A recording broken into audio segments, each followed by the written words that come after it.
but it's Yeah. Okay. to go into the floor. Okay, we're live on Facebook now. Wow. So, Welcome, everybody. Thanks for joining today. So we're going to open up to another rendition of the Pleiadian channeling. And you can, if you're in the group, unmute to ask your questions and just do it on your own once we've kind of come to a completion with the previous question. Sometimes in between questions, there will be some questions from the Facebook chat. And though we do encourage that you come live to ask your question, as you'll get a lot more clarity and deeper info when you can interact back and forth rather than just kind of getting this one straight answer.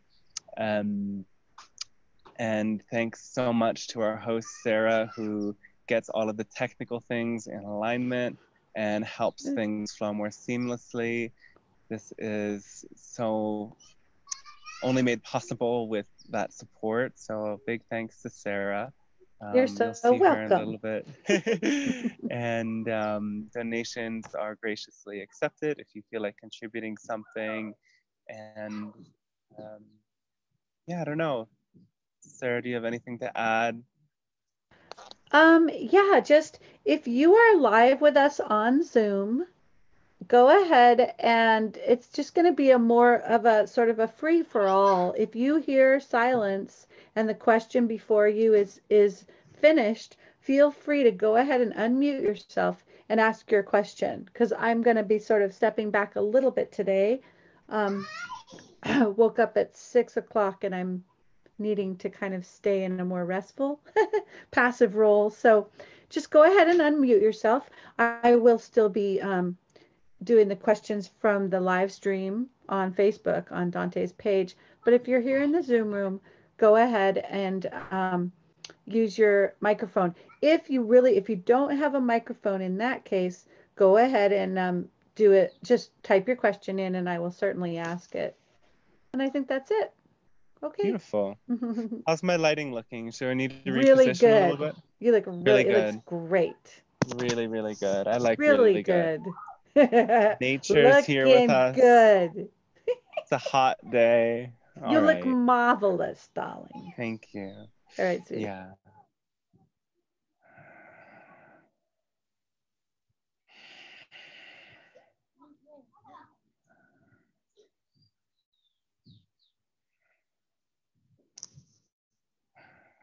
Hello, and we welcome you once again to this interaction. And we thank each and every one of you for allowing us to meet you in your reality.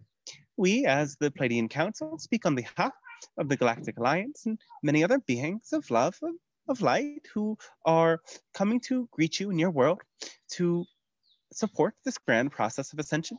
We thank you for it is a privilege to meet you. And every time that there is this co-creative expansion between our world and yours, all that is grows and expands through the reflections that are offered and shared. So we meet you now in this time of immense and powerful transformation on your planet. And we would say that now you are a bit of a way through a journey of eclipses that are occurring in your world. So 1 week from now, you will experience another. You are in between two. Coming up is a solar eclipse. So your whole consciousness is, in a sense, being reset, reprogrammed. Now, you must understand that you all live in a quantum universe, meaning that which you observe changes as you observe it. And what you anticipate as you observe reality around you will come to shape your experience of it, and your experience of it will then come to ripple out to affect through a vibrational resonance how others experience it as well. And the more you experience things as an opportunity to expand and to transform, the less these events and challenges that are occurring in your world will slow you down or affect you in ways that you do not really prefer. Last week, we spoke about some important changes that you must, in a sense, come to support in your own right. That you cannot be a passive observer and expect for things to get better. If you ask for ascension, you must stand for the sort of experience you want to see and you want the world to experience with you. And this is becoming increasingly important. And what we will also say is, again, there are many illusions that are being shattered, yet many who are actually going deeper into the illusion. And in this sense, they are consenting to a sort of blindsidedness, because to submit their power to someone or something outside of them. And even some do that with us, unknowing that our message is, of course, you must be empowered beings. Some people simply say, oh, well, the Galactic Council is going to sort it all out for us. And we say, well, we cannot do that. We can meet you halfway. And that is why we come to share these transmissions. Again, it is being an active participant, standing for those changes you want to see in your world, and living from that heart-centered place that will make all the difference. So we want to, again, remind you of the importance of deflecting the energies that are not really relevant for you. So we will share this as a brief meditation if you want to join with us in this moment. If you, again, imagine this cord of light that moves through your spine and then expands to become about a 9-foot or 3-meter diameter, a pillar, column, beam of light that surrounds your body and travels all the way down to the center of your Earth and all the way up to the center of your galaxy. Take a moment to feel that connection and breathe in and out, imagining light and energies to flow down from the galactic center into your crown and up from the Earth through great roots of light that meet here in your heart.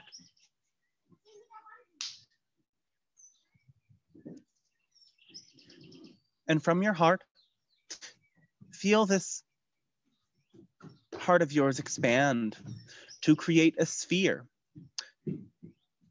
of light that surrounds your body.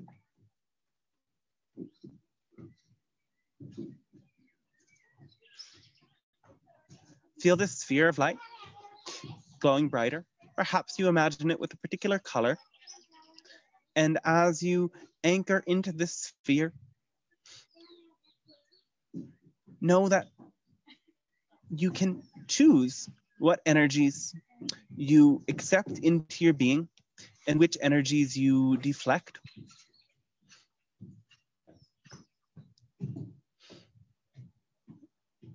So imagine now the great fear and confusion that is being generated at a global level as an energy that is coming towards you. And as it comes towards you, breathe in to this sphere of light. Imagine more energy coming to fill your being. And feel that as you stay in this state of connection, this fear, this confusion cannot enter your sphere of light. It goes back to where it originated. And notice that again, as you do this, you can also take this energy from the earth, from the galaxy into your heart, and send this as a loving beam of energy. Imagine it pouring out through a point between your heart and your throat, where this energy of the heart and the energy of your word meet.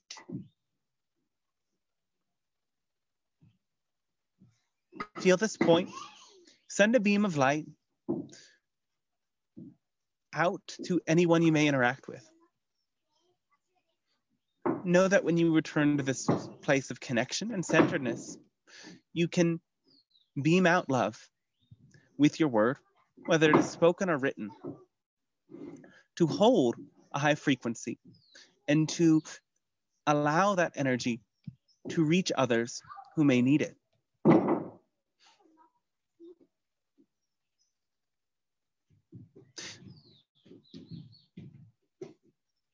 As you surround yourself with that vibration of nature, you can come to understand that the earth herself is part of the great shifts that are occurring. And again, this idea of a virus could not manifest if you were not, in the sense, disconnected from the earth. For one, if you were truly and deeply connected to the earth, your immune system would be very strong, and you would not allow for such things to enter your body and stay there. Now, as well, if you were not so focused and densely populated in certain areas, and you brought yourself to truly live again with nature and have more down-to-earth ways of life, you would not spread so quickly this idea of a virus. And, well, finally, if you were not destroying natural ecosystems, viruses could not escape their habitat. And viruses such as this one, which come from animals, would not begin to infect humans. Of course, as we have said, this was a virus that was designed, yet it was a virus that did originate from natural sources. And in a sense, there was a knowing that the virus could, on its own, start to infect others. Yet, again, it was part of some agenda. But this agenda is now backfiring because it is bringing very many of you to awaken and take back your power. The most important thing is, again, for you to be in that connection with nature, and also in that connection with your spiritual self that is beyond the confines of physicality entirely. When you can tap into that source of light and energy, you can know that there's a part of you that is in oneness, that is in balance and harmony, despite the chaos on this physical level. So again, when you are tapped in to the earth and to your spirit, you are in a state of power. You are capable of transmuting these energies. And when you find yourself scattered and confused by the purge that the collective is going through, we encourage you that you must tap back into your own source, tap back into your grounded, rooted self, and trust in the bigger picture. Again, as you stand for the changes you want to see, powerful things will emerge. And the idea here is one of unity, that you are all returning to unity. But again, in order to be united, you must see and accept the ways that you are divided. You must see and hold space for the degrees of inequality that are occurring in your world. And when you can come into a place of true love, compassion, and unity, many of these barriers will start to fall away. You cannot create these changes through attacking others. You can only create these changes by standing for your own truth. And you will come to see how powerful you really are in these times when you, again, stay committed to your version of the earth that you want to see as your future reality. And you hold that in your heart so fully, you will know the action steps that are required for you to, again, spread that love and that energy. And again, understand that when you are confused, you must come to see both ideas as equal truths. You must come to see that whatever division you are grappling with, whatever uncertainty, both potentials, both possibilities hold great aspects of truth. And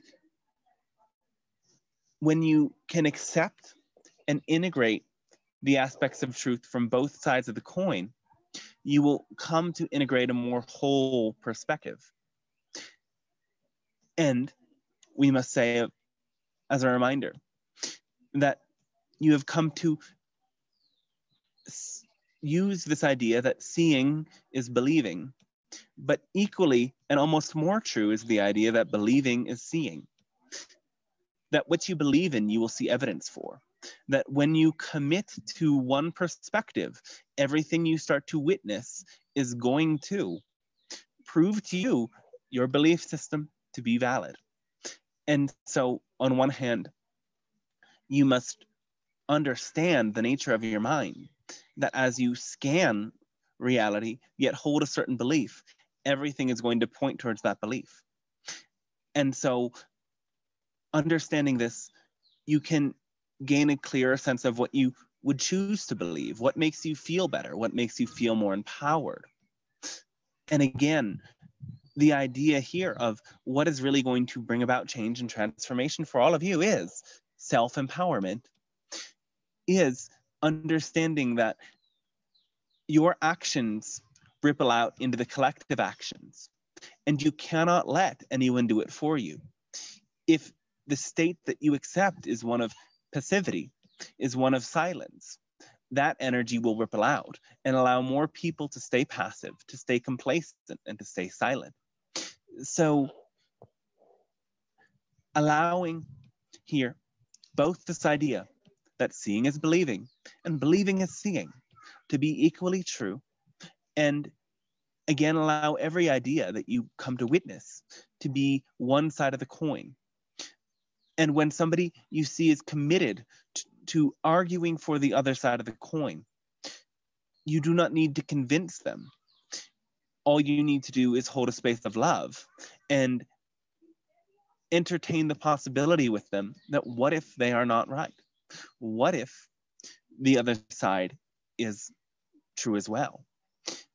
Allow yourselves to be very flexible, very malleable, and allow yourselves more than anything to love and nurture each other, to understand that the vibration of love will always bring integration, that the vibration of love will always end this seeming confusion and bring you back into a state of unity. So love even those that challenge you, that you dislike, that seem to pose a threat to you.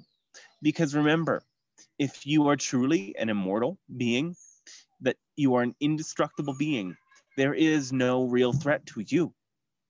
The only real threat is how much you entertain notions of fear and separation.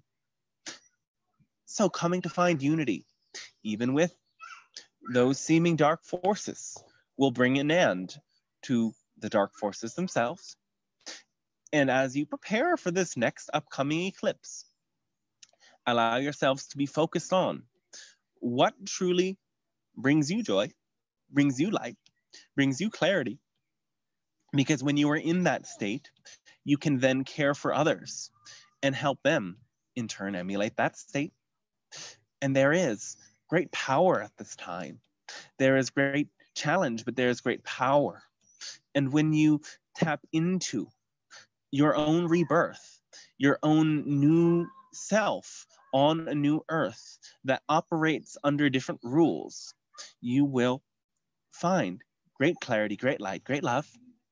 So we thank you for allowing this transmission to occur, and we are very excited to elaborate on these themes with your questions and any other questions that you have.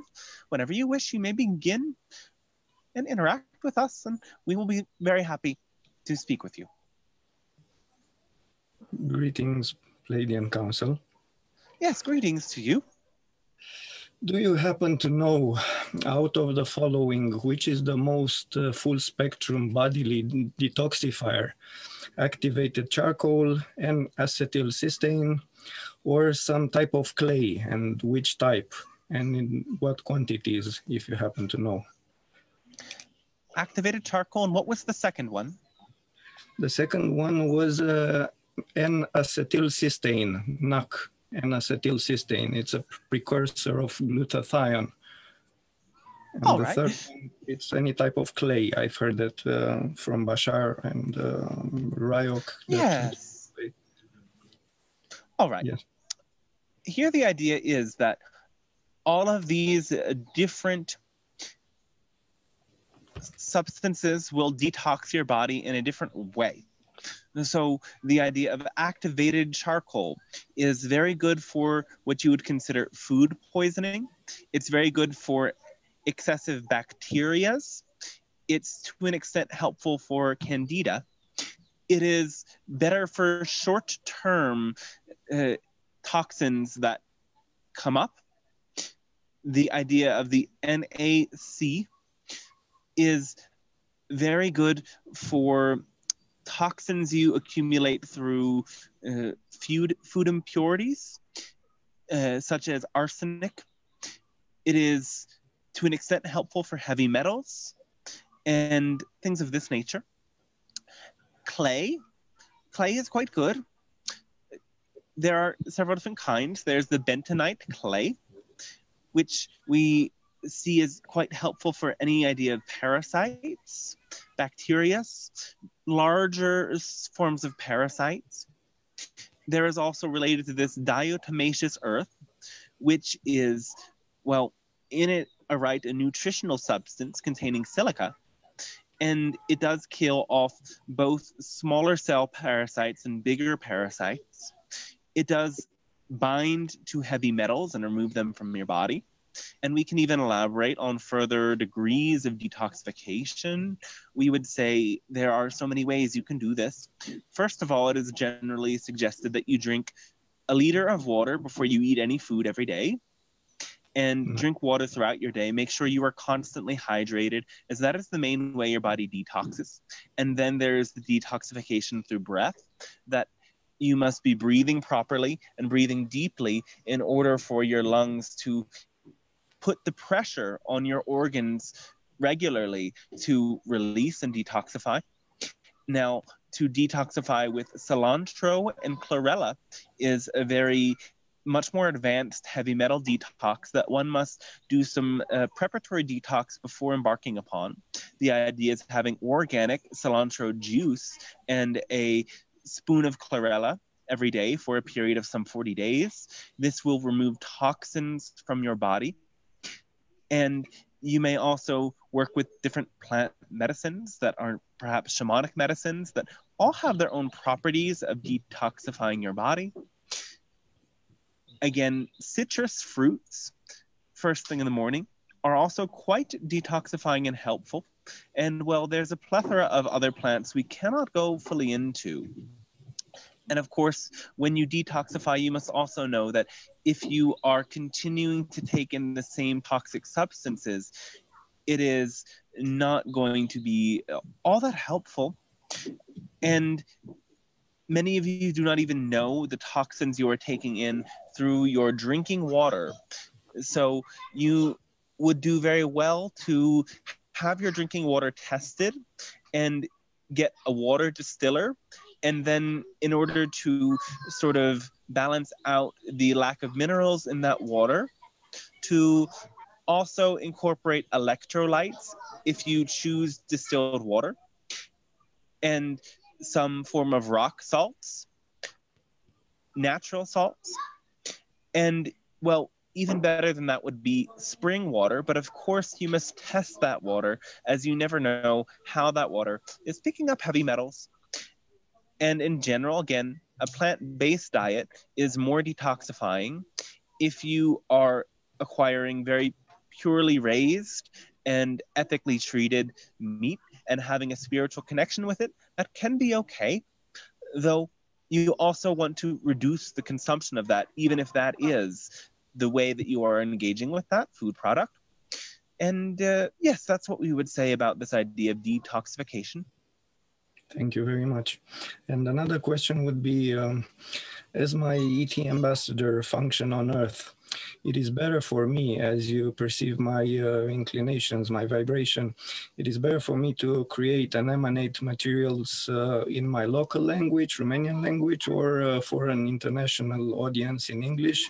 And if you have any suggestions based on my themes of exploration, what subject is best to start with? Because I'm quite proficient in many subjects, either metaphysics and psychology, either relationships or sexuality, either parenting, either wellness and biohacking, or socio-political matters. Well, as for what language, we actually encourage both of these languages. So if you can translate your ideas into both languages, you will, in that sense, be able to reach more people.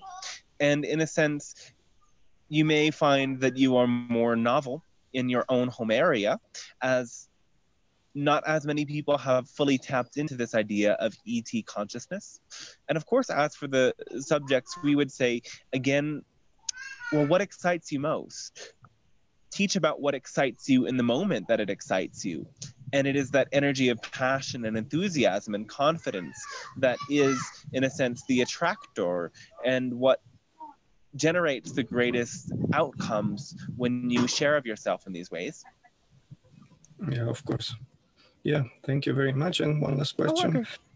Besides the sigil magic that you have recommended and the good old vision board, any other lovely manifestation tools or some other extra tips on using a vision board?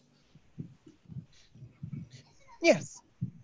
So about this idea of manifestation, well, it is most important that you stay in that state of passion, that all of the time that you can, you return to that core feeling of confidence, of excitement and passion, and that is the core energy that will attract what you need.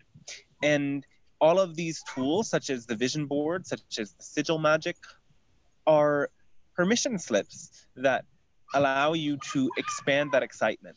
And so if these permission slips work for you, then we encourage you to follow through with them. And if these permission slips do not fully work for you, then there may be others that truly resonate with you in a higher way. You can visualize the future version of yourself. And this is an advanced tool that some of you can really tap into. If you invite in a aspect of your soul from 5 or 10 years in the future that has already manifested those things you were desiring, you can begin a relationship with them and allow them to teach and instruct you. What did they do that brought them to that point? What have they learned that brought them to that point? And integrate those ideas. And perhaps you also visualize from that moment in your future, moving back year by year up into this moment, seeing that process of transformation and seeing what the next steps are.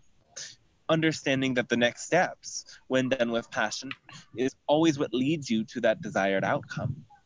So that will be a helpful way. And most importantly, again, is taking inspired actions as much as you can. So make sure that you minimize any time that you are stagnant, that you are overcommitted to people or ideas that are not representing your highest excitement. And when you cut out that stagnant time in your experience, you'll have more energy for manifesting. And most of all, of course, you must again clear out the belief systems as you go. Any belief systems that say you are not ready or you are not deserving must go on that journey. Of course. Can it be that you have a chosen theme of exploration in life, chosen before incarnation or during dreams time, that can prevent you from manifesting something that you desire? That can be the case when your desires are not coming from a true place. When what you are desiring is not something you really need, then your desires can really be out of alignment with your soul purpose and what you could say is your theme. So you must always ask yourself, is this desire genuine? Does this desire to an extent come from my own personal or cultural conditioning? If the desire meets your needs of connection and expression and is not, in a sense, over the top, then nothing should really stop you from manifesting that besides your own belief systems. Oh, great, great. Thank you very much. That would be all. Great, thanks to you as well. All the best.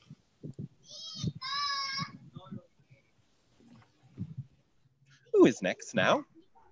Hello, Hello, yes, welcome. welcome. Sarah, can I ask a question? Yes, you may continue. You don't need to ask her. Okay, thank you. Yes, very well. Yes, thank you. It's great to have opportunity to talk with you again. First of all, I am facing a situation with some guy. I have some attraction, but it seems is not working. I don't know. It's my higher self want me to entertain this stuff, or it's a lesson I have to understand and quit and stop here. What is the challenge you are encountering with this individual? The guy seems interested in having a relationship with me, but at the same time seems not to be interested.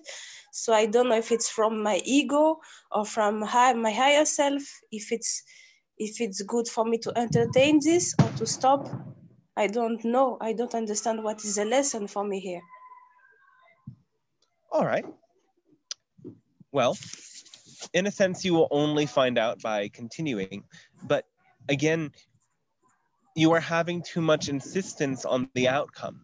So if you, again, de-emphasize the importance you are placing on the idea of a relationship and this relationship, you would not have so much of a false need to know. Because again, you already know everything you need to know. And especially relationships are always subject to ever-changing variables. As your vibration changes and as your insistence or attachment changes, that unconscious energy telepathically is communicated to others, even if they are not so spiritually open to an idea of telepathy. The emotional body is constantly exchanging information. So this mixed energy you are receiving from him is in part due to how much you are attached to the outcome of this relationship. Remember that relationship is, of course, one of your needs, but the idea of a romantic or a sort of relationship is not something you inherently need to thrive. It is something that can add to your ability to thrive as you gain more clarity in your ability to relate, though it is not something you innately need right now. So allow your own attachments to fall away and allow this person to be free to choose. And when you relax into the situation, you may find different outcomes emerging. Okay, because we attracted the version of the person based on what we are projecting at the now moment. Is it Yes. right? Yes. Okay, so if I tap into lack for fulfilling relationship, romantic relationship into lack, I will attract the lack version of this person. Yes. Okay, and this person, is it someone related from another lifetime? Yes. Like a darker color skin being? Yes. You are accurate in your perceptions. Yay! Which species, please? There's some Syrian connection. Ah, like Avatar, the movie, the human movie? Well, the idea is the Avatar movie is a sort of translation of Syrian beings into your world. They are not exactly like that, but to a sense similar. Okay, so I had a romantic relationship with one aspect of this person. Is it right? One aspect of this soul, of course. Okay. Yes, I don't know if I can ask another question, but I will go ahead quickly. I sense I am multiple version of myself, and when I feel like I am a very small aspect of myself without confidence, without all the thought of I will not succeed this, I am not good at doing this. Sometimes when I tune to other aspects, I can tune also to another cultural, because with dragon being, it's very another cultural perception of life. And yes. It's all mix myself, and I am very trying to become a better version, but I am doing a lot of meditation, and I don't know if it's enough. And I really want to have more energy in my chakra and to open the pineal gland. Can you answer me if I have to do more, or if it's okay, and is it working? Thank you. Well, the idea again of meditation is that it is something that sets you up to be in an empowered and impassioned state throughout your life. So meditation can do nothing if you do not take the actions that deepen you into that higher state of consciousness every moment throughout your life. So again, you are in a sense meditating enough, though you may not be acting on your passion, that takes that state of consciousness you are tapping into and manifests it into reality in some way. And again, as for these different aspects of yourself, well, yes, there are many aspects to your soul, and well, there are many aspects to your human as well. You can consider these aspects belief systems, and they are not so much things to identify with. In other words, there's a disempowered version of myself, and there is an empowered version of myself. They are all you. And so ending that idea of separation into an integration of all of you is very helpful. Understand that the belief itself generates a version of yourself in the moment that is out of alignment with your source when you focus on that belief and when you allow that belief to filter your reality. And when you can identify the belief and see that it is not inherently part of you, but it is something that you have accepted and allowed to be in your energy, you can give the belief back, you can dismantle it, and allow a new belief in your connection to source and your inherent unity with source to predominate in your system. Yes, thank you. Yes, because I am very, each time I am fear belief, I become the victim, not the testimony of what is happening. So now, with the explanation, I will have more power to look at the belief. Yes. I have two little rabbits, they're always fighting. Can I change their own nature for them not To to what fight? is always fighting? Two little bunny. Oh. In a way, yes.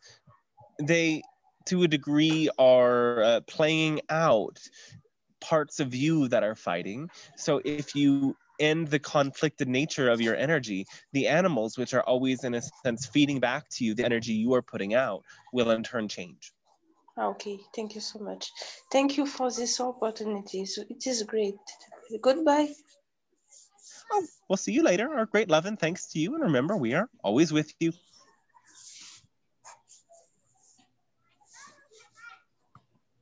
Yes, I think I'll step in.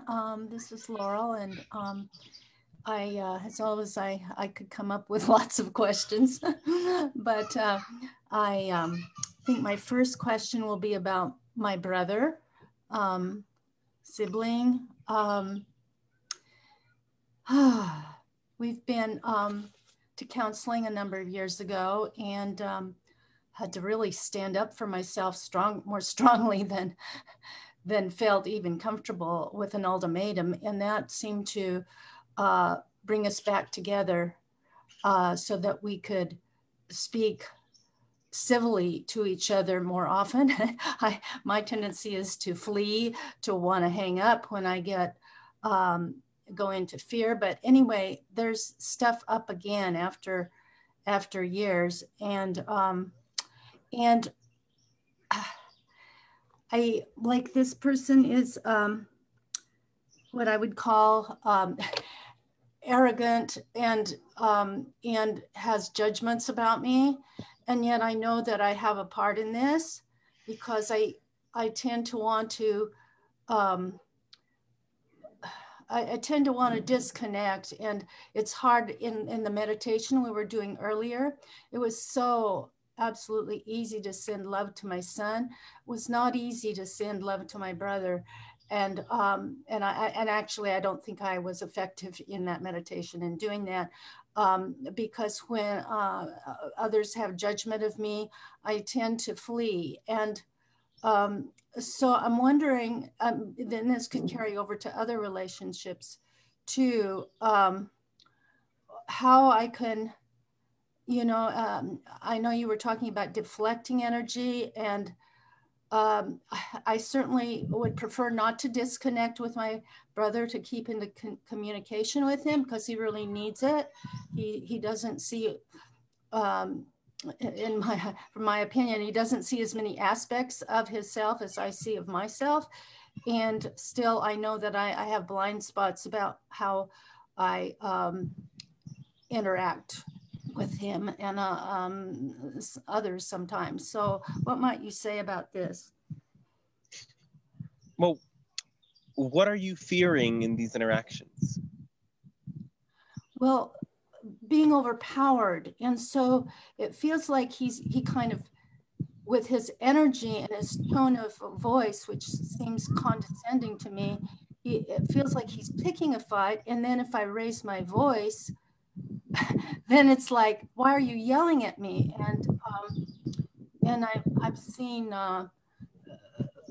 this pattern in the family when my parents were alive. It would seem like he would come into the household when all four of us were there and kind of pick a fight, stir things up, and then he could calm down, and then I was a mess, because well,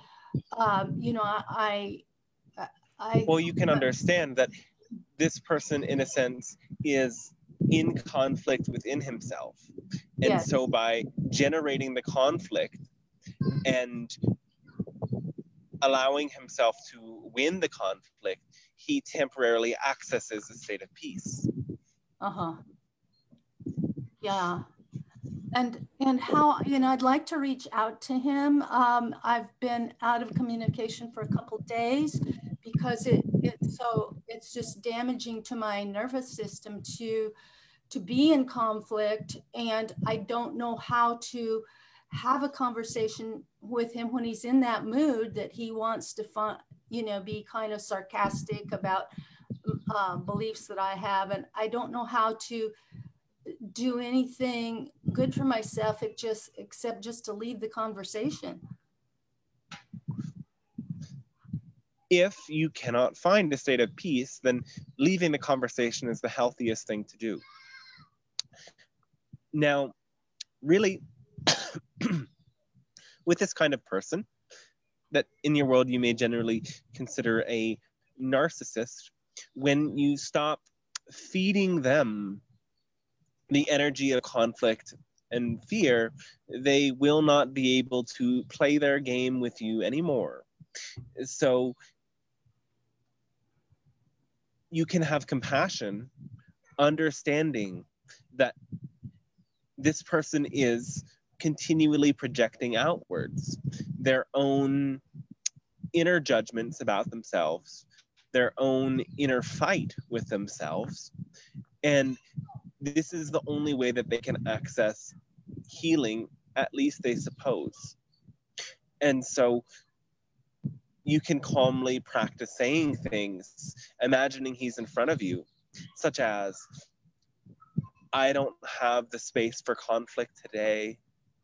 I feel like you are attacking me. And we spoke that very slowly for a purpose. So the idea, again, much as you have said, the tone of voice is communicating something before the words are communicating something. And when you can begin to use your own voice as a tool to intentionally calm yourself, calming down, slowing down, feeling the vibration inside of your heart, inside of your throat, and allowing that energy to ripple through your body, bringing a sense of calm and equanimity, you can start to communicate in ways that help your nervous system relax and respond. And understand that you cannot really help him only through helping you. The help that you are desiring to end this sort of tendency of his is, in a sense, a long way down the timeline. And the first step that you must integrate now is being unaffected by developing that inner neutrality, not taking personally his desire to create outer conflict and project judgment, understanding that that is his only coping mechanism, and you don't have to play into it. Okay, thank you so much. I have another question, but I'll see if there's anybody else that hasn't All asked. right. Go ahead. Yes, Yeah. we'll connect back with you later. Thank you.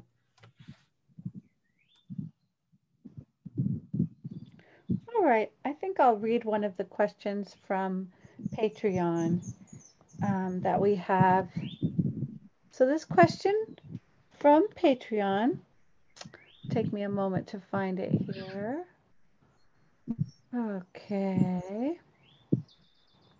Thanks for your patience. I'm going through my phone and finding this question. It looks like, yeah, there we go. To look at my messenger. Oh, it's taking me a while to find this. Sorry about that. Okay. Geez, while I'm finding this question, I guess I'll ask you my question. I have a question about, we had talked about how, well, first I want to ask, are all COVID-19 vaccinations going to be harmful to the nervous system? Are there some, you had talked about vaccinations that are made from antibodies that would be the least harmful, you know, and that there's some spectrum of the different vaccines and some are more harmful than others. So my first question is, like, is there a preferred vaccination that one can get that is actually not dangerous? Well, the least dangerous thing to do would be to, again, strengthen your own immune system and understand there are already natural cures to such viruses out there. Mm-hmm. Anything that boosts your immune system and detoxes your body will be quite well. Lung tonics are quite well. And the body can truly fight this off.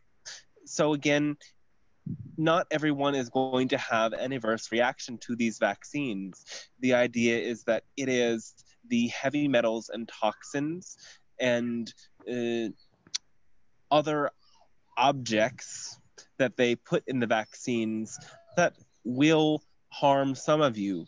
And the degree to which it harms you has very much to do with how many heavy metals and other toxins you have already accumulated.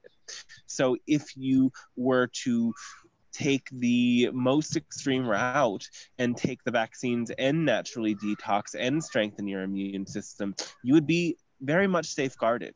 And if you feel you need the vaccine, then well, we would encourage you to follow those procedures that we have shared of heavy metal detox. Mm-hmm. Okay. Thank you so much. I'm still looking for this question. Okay, here we go. So here's the question. I was discussing with a friend that many channel themselves from another lifetime, and that it's kind of strange that I'm not meeting my other self. Instead, I am connecting with my boyfriend's other self in the Pleiadian lifetime. So I am wondering if I should trust the information and explanation I got, or if there has been some misunderstanding in the information I got from my part. That's All right. from Jessica. Yeah. Yes. Well,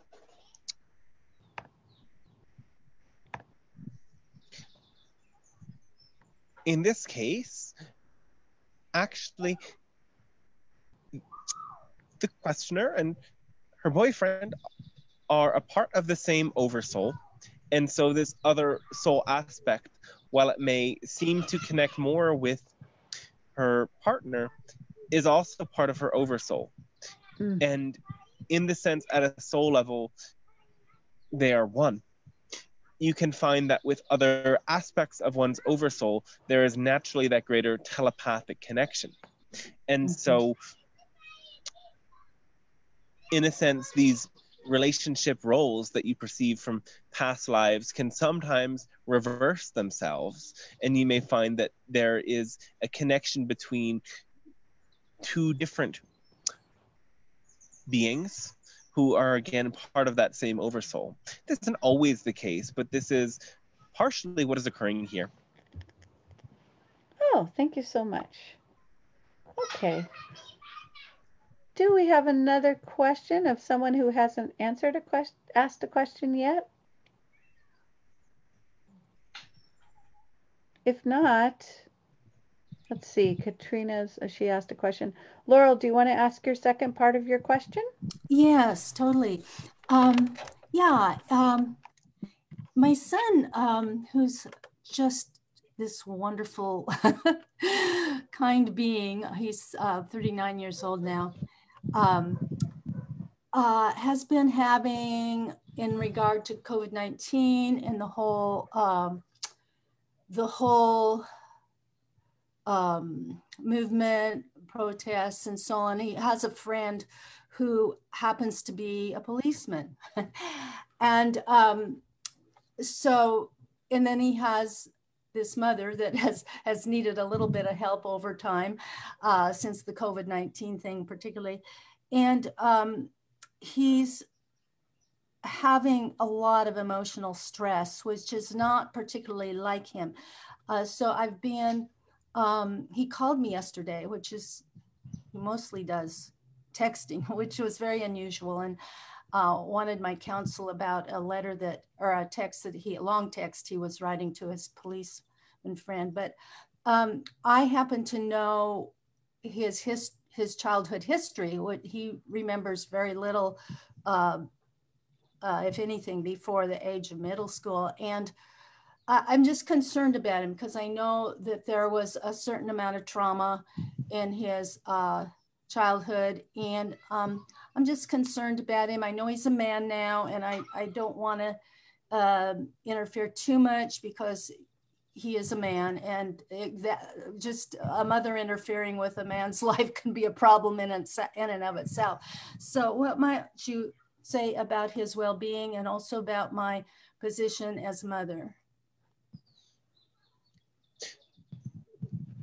You can, in a sense, refer him to different resources that can help him in the same way deflect the energy, and also encourage him to realize that much of what is occurring is not personal. Somebody must mute themselves.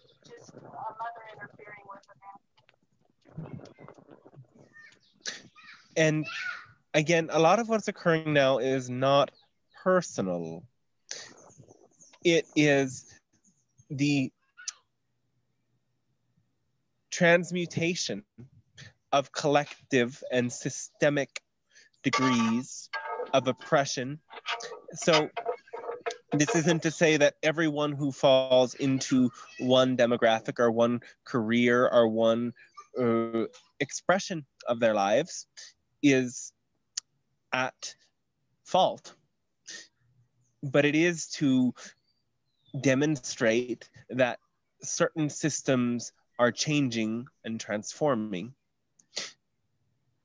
So you may simply emphasize to him, without pushing the specific ways of doing it, that the most important thing in all of this is to come to a state of calm and equilibrium, is to come to a state of acceptance and ease and not feed into the fears. And if responding to what is occurring brings up greater fear and dread and complication for him, it is better for him to take a step back, to meditate and to reflect. And it is all right for you as a mother to offer this without pushing it, and to express your concern without going into fear yourself. The same advice will land best in the other when you practice it yourself and understand that you are not in control of anyone. Right. That all you can really do is, in the same right, relax and balance and come to a state of ease and integration. And so when you really look at your life from one angle, you can see that everything is in place for you to be balanced and harmonious and at ease in your home and with those close to you. And the more you let go and the more you allow for things to unfold without imposing your will upon those around you, that ease will ripple out. Yes, yes. And speaking of ease in the home, my roommate has been gone a lot. I don't really see, if COVID-19 comes back in the winter or the fall, in November, I don't really see myself living with him. We look through pretty much different windows, and I don't feel safe with his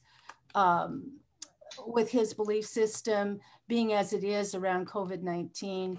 I don't feel safe in terms of, I don't know, and it's been going on even before COVID-19 that he's not into communicating. But I'm just wondering what you might see about my being proactive right now and setting up a different place to live by November, because he may be gone a lot now, but that doesn't mean he's going to be gone a lot in. Is this your home? Well, that's part of the problem. We're in an apartment and we qualify equally on paper, although I've been here for 17 years and he's only been here for 3.5. But as far as the owner of the place goes, we qualify equally. So I can't really demand that he leave in 30 days or something like that. Oh, all right. Are you ready to look for another place? Does that suit you, or would you prefer to stay where you are? Good question. I'm getting ready. All right. Yeah, I'm getting ready. So but if you begin that process of maybe searching a few months now, before I'm totally ready. Sorry. yes, if you begin that process of searching now, you may find a new home. You may find a place where you have, in a way, more control over your immediate experience in a way that soothes you. So you may proceed with that, though understand if it doesn't pan out that way, you will be safe and secure in your own right. So again, allow some of this fear to dissipate, breathing into the fear and allowing yourself to break away from those thought forms that are behind the fear. And when you dissolve the core degrees of the fear, you will find a greater ease and safety in your being. Is it reasonable to ask him when he does come home, like, you know, in this current, so-called present moment in the next few weeks? We'll be here all next week. And is it fair to say, you know, since you're in a delivery profession, delivering groceries, that I'd like to keep a 6-foot distance? Yes. Okay, I'm pretty shy around him because he doesn't like communication, but I have a right to speak. So, okay. Anything else on that? No, you will be all right. Thank you so much. Well, thanks to you as well. I would go again. Can you tell me, please, is there any way for a human on this planet to have a partnership, a relationship, a lover, not from the Earth, from, let's say, from the Yael or from the Pleiadians? Yes. And how would that happen? How would that be manifested, asked for? Well, you first would start off in that typical sense of inviting in the guides, of tuning into your meditative states, your altered states of consciousness in some degree, to allow that connection to emerge and allow for the energies to exchange between you and another. And in a sense, well, this lover will not fulfill the same degrees that a lover may fulfill in your physical sense, though different guides can support you in learning to access more subtle layers of your sexuality and in clearing out resistances around it. And yes, there can be exchanges of sexual energy at these etheric levels that allow for greater transformation and ease to flow in your being. That's very nice. Thank you very much. And another question, can you tell me, please, if I have any hybrid kids, let's say more than 50% of my DNA, or however? Not more than 50. Sorry? There's not more than 50. There's 4 that would have some sort of connection to you that you may remember, 2 of which have about 40% of your DNA. Oh, nice. Nice. And do they have anything to tell me? Can you connect if they have any message for me or something like that? Well, they are waiting on ships. They have had some degree of interaction with you in dreams. They don't always present themselves as their truest form. Sometimes they have disguised themselves as animals or as other children or even more mythical creatures. And this is a way of getting to know you in a way. They can continue to do this and disguise themselves in your visions. So you may not immediately see their true form, though it will present itself to you in time. If you invite them in, they will be very happy to meet you. And, well, and yes. Would it be? Would you happen to know a good way for me to help me remember my dreams better? Because I'm having quite a difficult time remembering my dreams, and also interpreting in a clear way the dreams. well, they're two separate questions, but Are you not sleeping well? my mind filtering them. Sorry? Are you sleeping enough? I think so.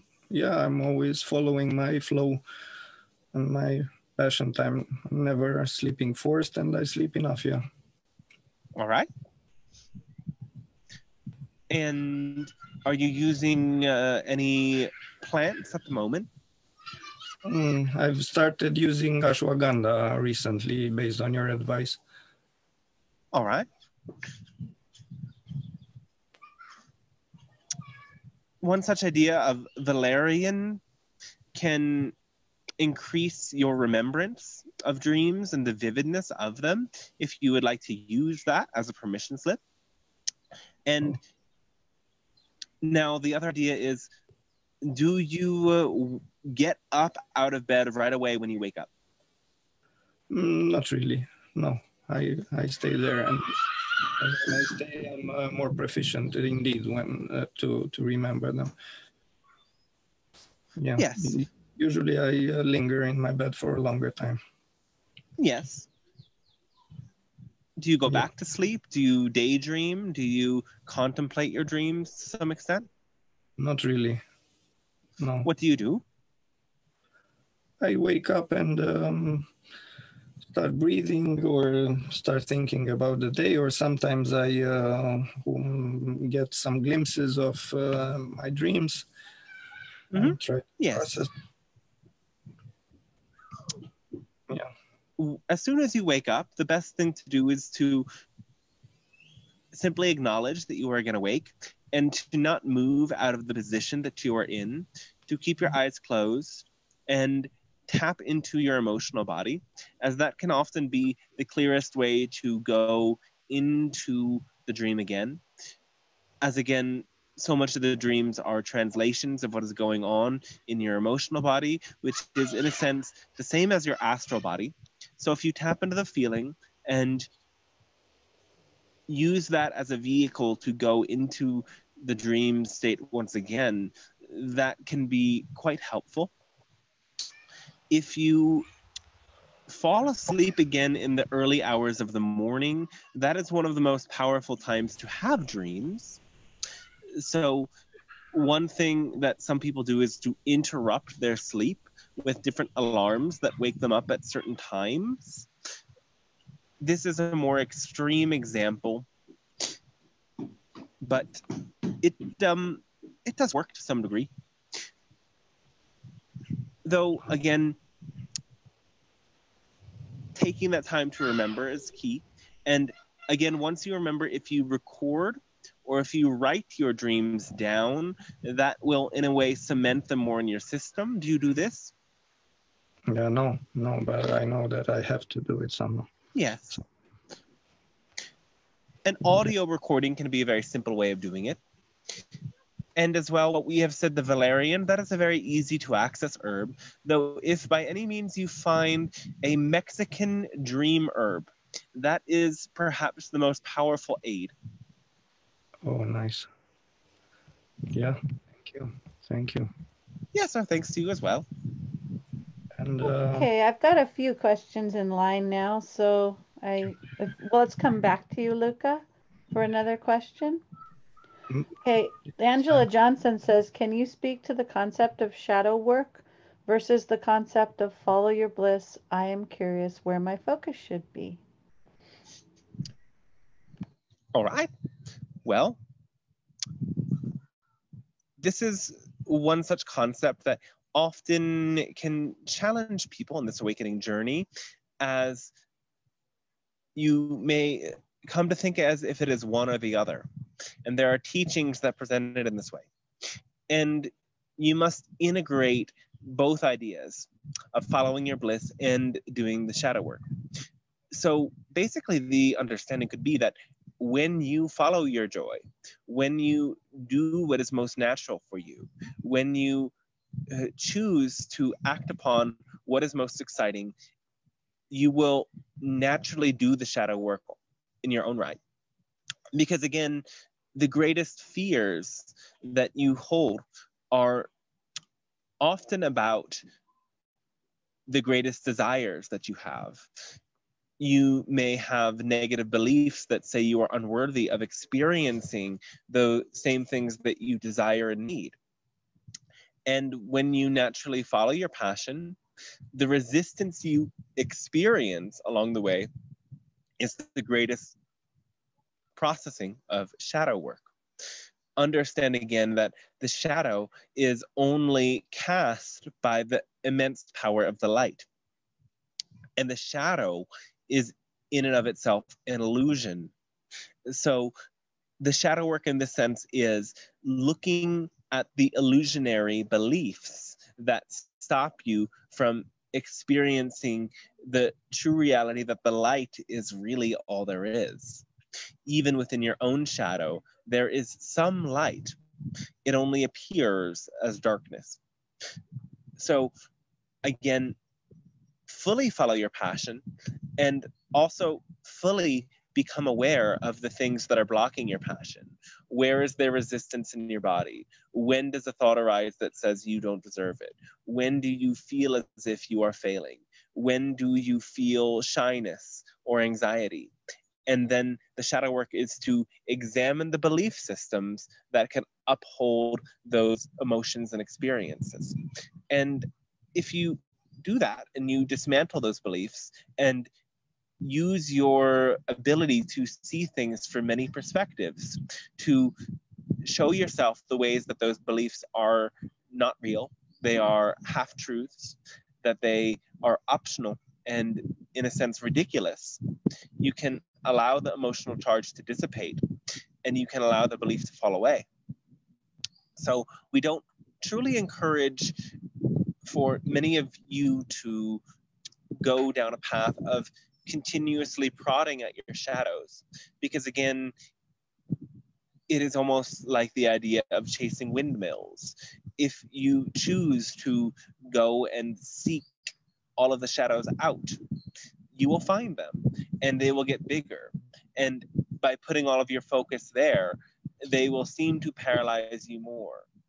So again, follow your passion and allow that journey to bring those beliefs to the surface, and consider that shadow work is one with light work and light work is one with shadow work. You cannot have one without the other.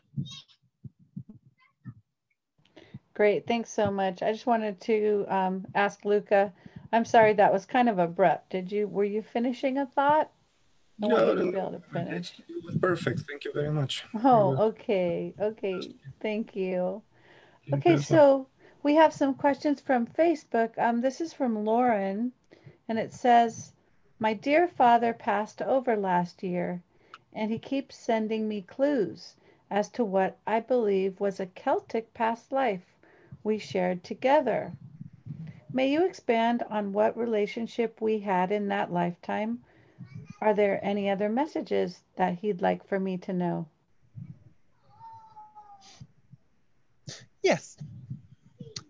In a sense, you were at that time both students and what you may consider a mystery school together, and your relationship was more that of friends. So he, in this sense, is now acting in your spirit realm as a friend to you that can help you deepen in those mysteries. And you can explore many of these ideas associated with Celtic mysticism and observe some of the holidays. Invite him in as a spirit guardian on those holidays, and you may find ways that there are these bleed through experiences in which the celebration of those holidays again then aligns up with moments in which you connected in those other lifetimes. Of course, offering these ideas of gifts to the nature spirit realm and candles and incenses to the ancestor spirit realm may open up that portal more for more of this clear communication to manifest. And connecting again with this idea of Bridget will be, in a way, a first step in initiating this journey of understanding. Very nice. Okay. Heather has a question. She says her son, Oscar, who is 10 years old, wanted to ask about gaining a better understanding of what is really the meaning of life and his role on this planet. Oh, sweet. All right. Well, the most simplest thing to say is the meaning is that you exist. And the meaning expanded upon from that reality is how you wish to create is the greatest gift of Source to you. In this realm, you have choice. You have free will. And this free will is the highest aspect of unconditional love that you are given. So you all as souls come into this reality as Source and manifest into life. Before you come here, you were at one with Source. You knew everything that Source knew. You experienced yourself as the entire universe.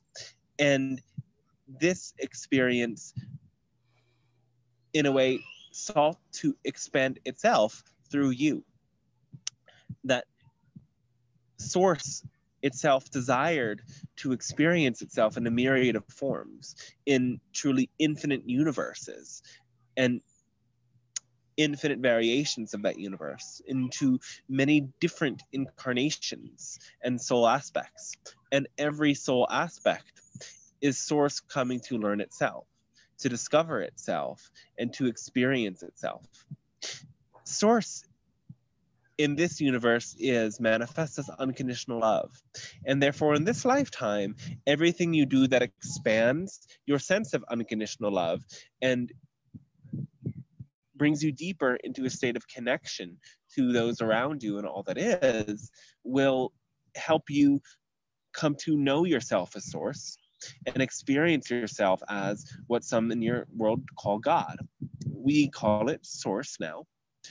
You are that Source, and your journey and your purpose here is really to discover yourself as Source and understand that your gift of free will allows you to color that experience and create meaning for that experience in the unique ways that serve you.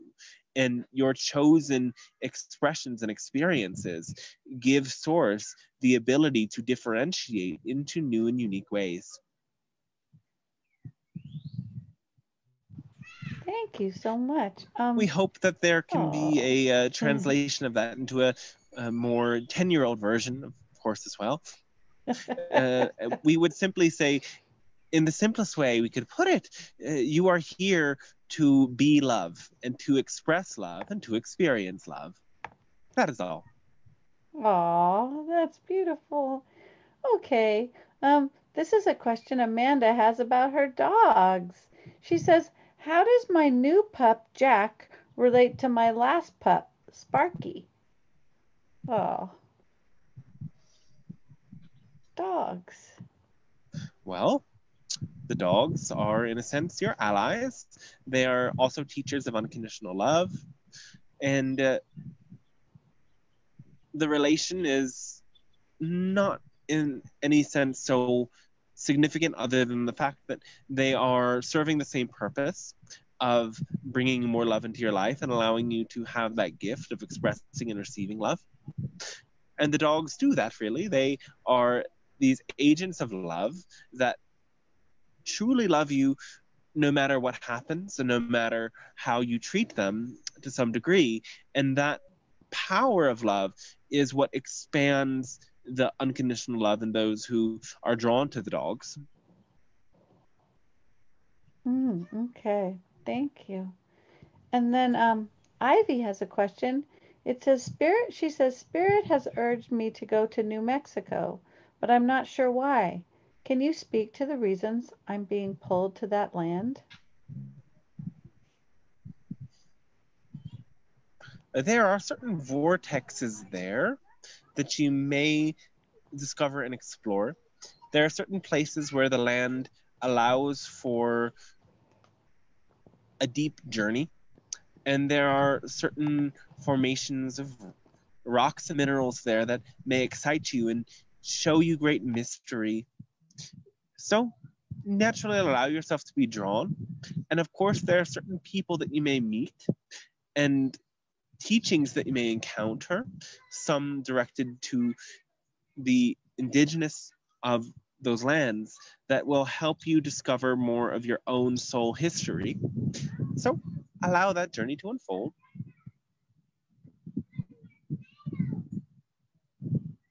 Great, thank you. And then Liliana has Manuela has a question. She says, there's an energy in my left arm.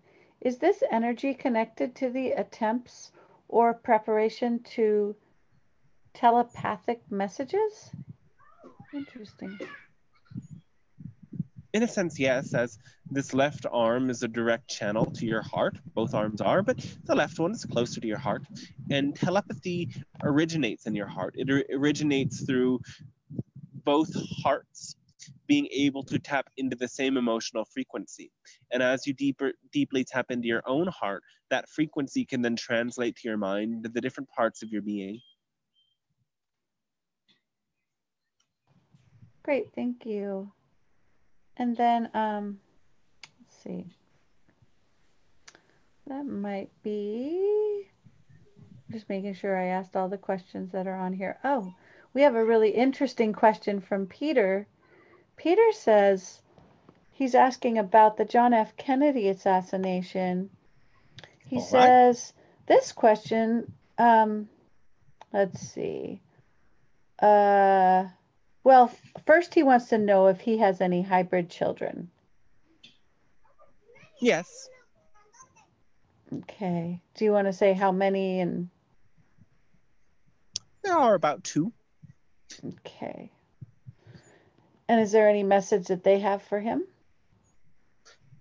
The message is in a way similar. They are making contact in those dreams and other ways. And as the energies rise more for you and on the planet, open contact may occur in more transparent ways. So be tuned into your dreams and invite them in and know that they are always present with you. Cool. And then he's curious about,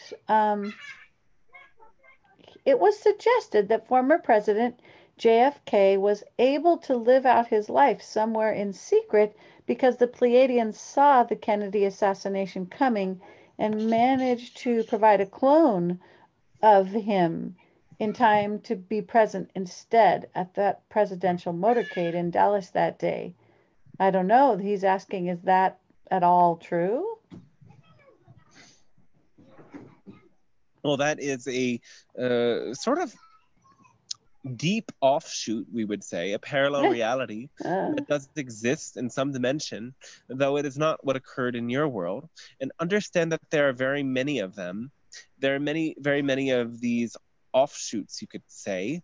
There is a parallel reality in which your John F. Kennedy first intended to release the evidence of extraterrestrial life, and that very message communicated to humanity brought up a great psychosis, a great collective fear that set your planet into a state of disharmony, because the energy of your planet was not at that time ready to integrate this idea of extraterrestrial life.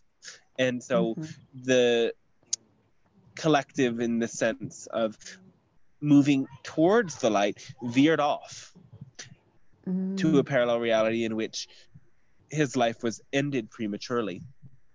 Understanding that that reveal of extraterrestrial life was one of many plans that he had that your world itself was not ready for, because humans were not in a state of openness and empowerment to the degree that he was. Wow. Okay. That makes a lot of sense. Great. Katrina says that she dreamt she was playing baseball with friends. Who were those people? ETs, she says? Were they extraterrestrials? Yes, they were extraterrestrials disguising themselves so that they could be more compatible to meet you in that dream state. And in a sense, playing a game with you is a metaphor for how really all of your reality is a game. All of your reality is an expression of play. And so being playful, taking it not quite as seriously as you would in a sort of healthy competition that you emulate in a game, is the best way to allow for these openings to occur, we could say. Very cool. That's cute. Okay, let's see. Well, does anyone else in the group want to unmute and speak at the time? We are available. I would ask something, if it's possible. Well, let's see if there's anybody who hasn't asked yet, and just to make sure that everyone's being heard, is there anyone in the group that has a question at this time who hasn't asked a question yet? And if not, Luca, go ahead. We'll wait just a few seconds here. Thank you. Many people on the planet have, wait a sec. That wasn't a few seconds. Hold on. Let's wait a few seconds. All right. Is there anybody there that would like to speak? Hello? Hello, is that Josh? Yes. Hello? Yes, we can hear you. Yes, sorry.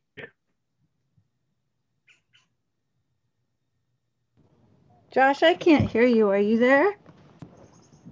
Can you type your question in the box? Are you hearing him, Pleiadian? We are not hearing anything, no. Josh, go ahead and type your question in the box or in the chat box, and I'll ask it, okay?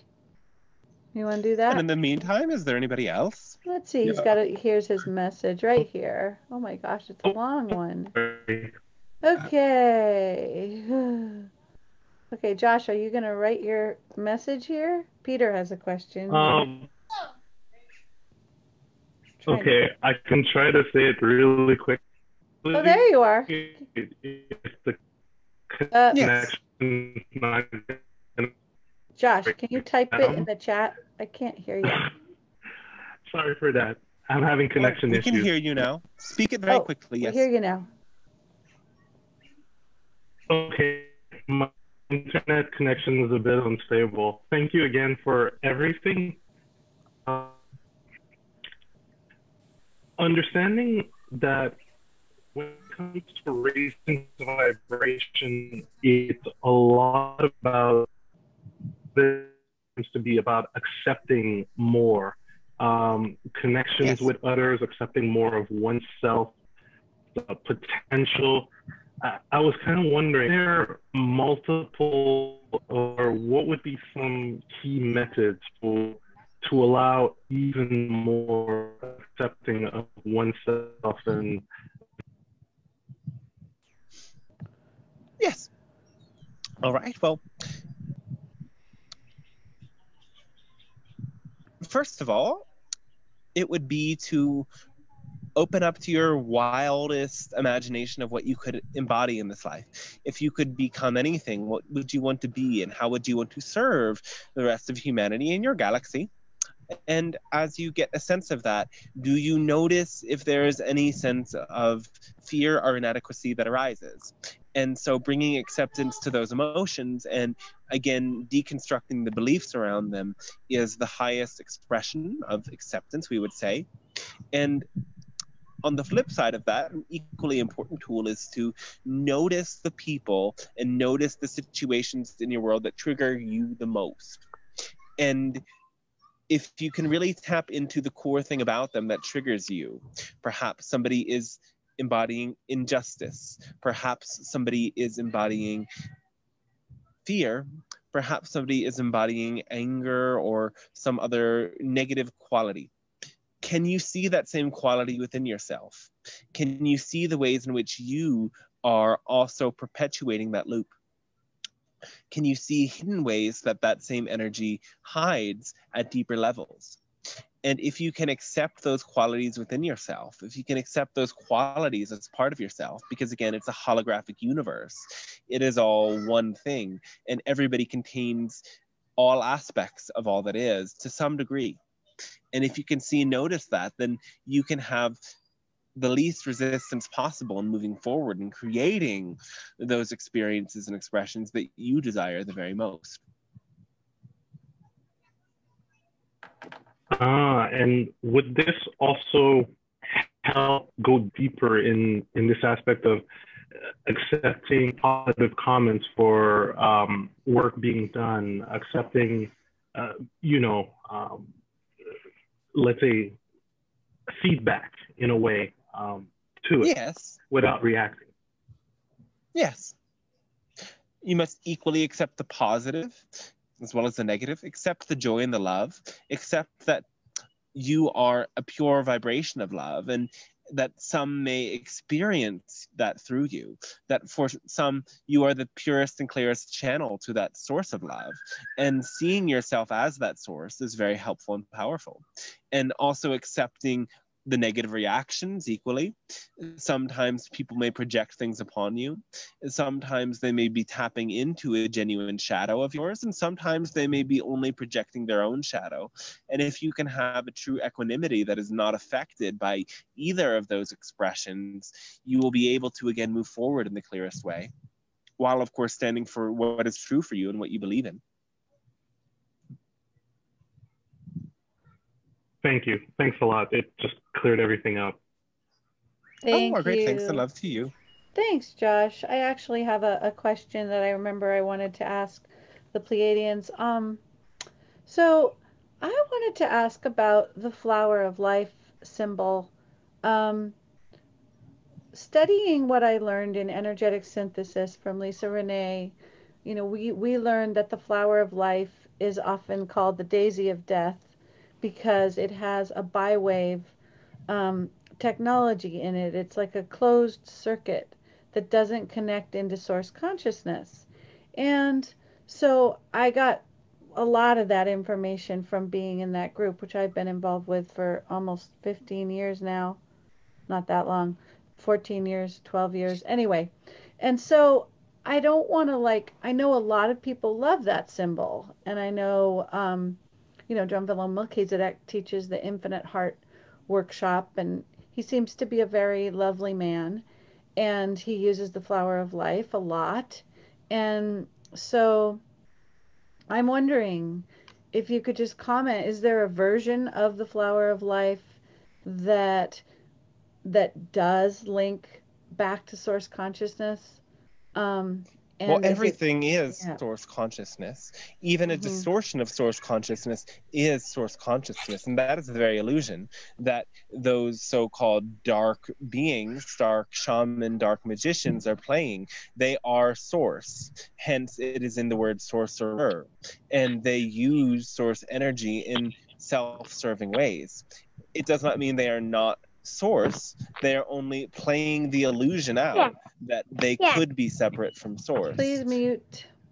And so there is really nothing that is separate from source. And in the sense, the teaching you are receiving is in its own right a distortion, because this symbol is really a molecular expression. That this symbol in a way illustrates very many powerful teachings you can observe about life, and it is in a way representative of the directions of the north, east, south, west, and the above and the below, and the center point that unites them all. And well, this is a very powerful tool, so we would not discount this symbol in any way, and we would encourage all to perhaps see both sides of the coin. Again, all of these truths are relative. So all of the teachings about this flower of life are accurate and powerful to a large degree. So the teachings about the symbol as being an empowering symbol that assists people with their evolution is true. Yes. And then what about all the teachings about the biwave and the closed circuit and the not being good for evolution? Are those valid at any level, or are they? Well, they are valid in the sense that if you believe them, they would be true for you. But they don't carry any objective reality to them. No. Okay. Good to know. Again, All right. understand that this symbol is present in temples all around your world. Mhm. Cultures that could not have connected.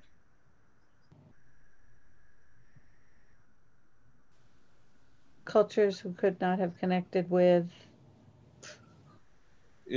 Conscious physical communication have all developed and channeled the same symbol.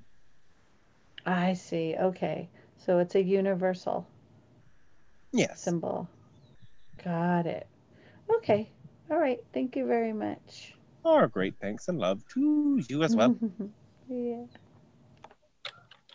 I was wondering if many people on the planet actually are being challenged by various forms of candida. It's a big challenge for many in this period. I don't know why, but it's clear that it happens. And I was wondering if there's any plant that can heal all types of candida, because there are many very different types of candida, as I've observed in my studies. Is there a plant that can heal all of them, that can help heal all of them? Do you happen to know that? All right. This idea of a candida. Again, so it is becoming increasingly common because of the genetically modified foods, and especially because of the genetically modified strains of wheat that are staples in some people's diets. It is also very common because of the tendency to combine foods that do not digest well together. For example, eating very many sweets after a heavy meal. So changing those behaviors is part of the shift in general. And plants that can help, well, the first we would say to be cloves, pau d'arco, and golden seal. Though again, be very careful with the golden seal, as it is something that can also wipe out the healthy gut bacteria. And of course, having healthy probiotics increased in your diet will be very important for this as well. But of course, the general idea is until you completely change your diet, all of these plants are only doing part of the job. And any examples of healthy probiotics? Well, yogurt, kombucha, jun tea, even probiotics developed by more scientific means are all quite sufficient, good for you. Thank you. Thank you. Yeah, I would have more questions, but if anyone else would like to enter. That should be good for now. Yep. Yes. Laurel has a question. Laurel, go ahead and ask your question. Okay. Yes, I'm concerned about 5G coming to Oregon, and there have been a couple of opportunities to speak in either a Zoom-like presentation or in a conference call. What I'm getting, I don't know if this is accurate, but what I got from the conference call recently was that it was with the Public Utilities Commission, and they're sort of abdicating responsibility for their preventing or accepting 5G.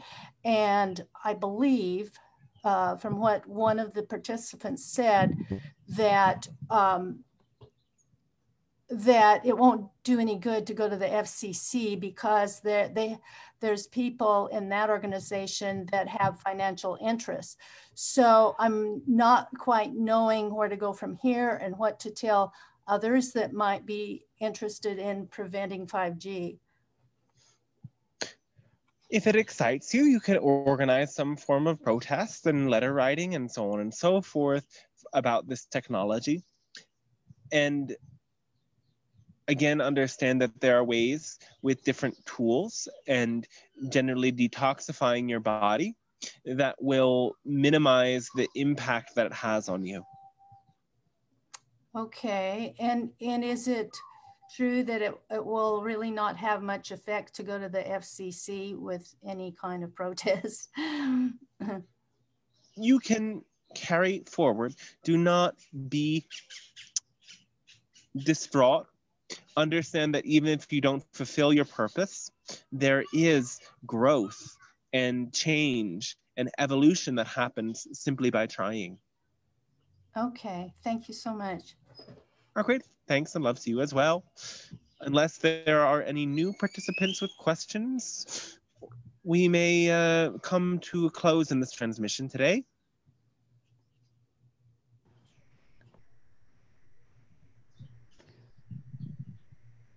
Well, thank you so much for being with us. Oh, our great thanks and love to all of you as well. Thanks. Thank you. And we shall say that all of you are beloved aspects of all of creation. And you must come to see yourself through the lens of Source. Understand that Source is within you, and you are all sorcerers. And that as you come to experience reality, you have the ability to choose what you focus upon and choose what you expand within yourself and expand within the collective. When you focus on your power and your strength and what brings you passion, that will ripple out. And when you focus on your fears, they will ripple out as well. You have no true certainty and simultaneously all the certainty in the world. The certainty that love is your birthright and love is essentially who you are. And when you bring yourself back to remember that and live from that day in and day out, great and powerful transformation will come. Be open to the caring, curing, and healing emerging with this eclipse. Be open to loving yourself and sharing your gifts in new and powerful ways. And know that you are infinitely powerful. And this infinite power exists within you, now and always. Our great and immense unconditional love is with you. And know that, again, we're always with you, always accessible. So we wish you a very pleasant day, and we will continue to greet you and meet you in many other ways. Maybe we could do a collective meditation. Katrina Hello. wants to do a meditation, but I know it seems like we were completing. Thank you, Dante. Thank you, Dante. Thank all of you. Yay. How's everybody doing? Thanks a lot. Yeah. Doing okay. Very good. Thanks for joining today, everybody. Dante, you have meditations, right? Like on YouTube, right? That we can just tune into and tap in. Yeah. They're even many of the meditations are already kind of there on a playlist, so you can always tap into that. Okay, sorry about that, Katrina. I just kind of forgot. And we opened up to a meditation beginning this channeling earlier. I don't know. That's right. Yeah. If you watch back on the replay on my feed, you can automatically tap right into that one. Cool. Okay, thank you. Thank you, Sarah. Thank you, Katrina. You're welcome. Thank you, everyone. You, Miley. Yay. All right, blessings. I've barely been on video on this one. I'll come on and say goodbye. Yeah. Put us on gallery for a minute. Bye, everybody. Bye-bye. Have a beautiful day and a beautiful week. Have a good one. Thanks again. Yeah. You're welcome. Saturday next or Sunday? I think we're Saturday next week. I think it's set for Sunday, but we have the channeling class on Sunday, so we're going to have to move it. Yeah, it's Saturday again. Could be Saturday. Okay. Saturday. Bye, everybody. I love you all. Love you too. Share Bye. the video. Donations very much graciously appreciated. And donation links are on the Facebook page. They're also here. Yeah. Okay. Oh, what a beautiful day. Have fun. Thank bye you. bye. Loving you guys so much. Bye-bye for now. Enjoy the sun, Have a great one. Bye, guys.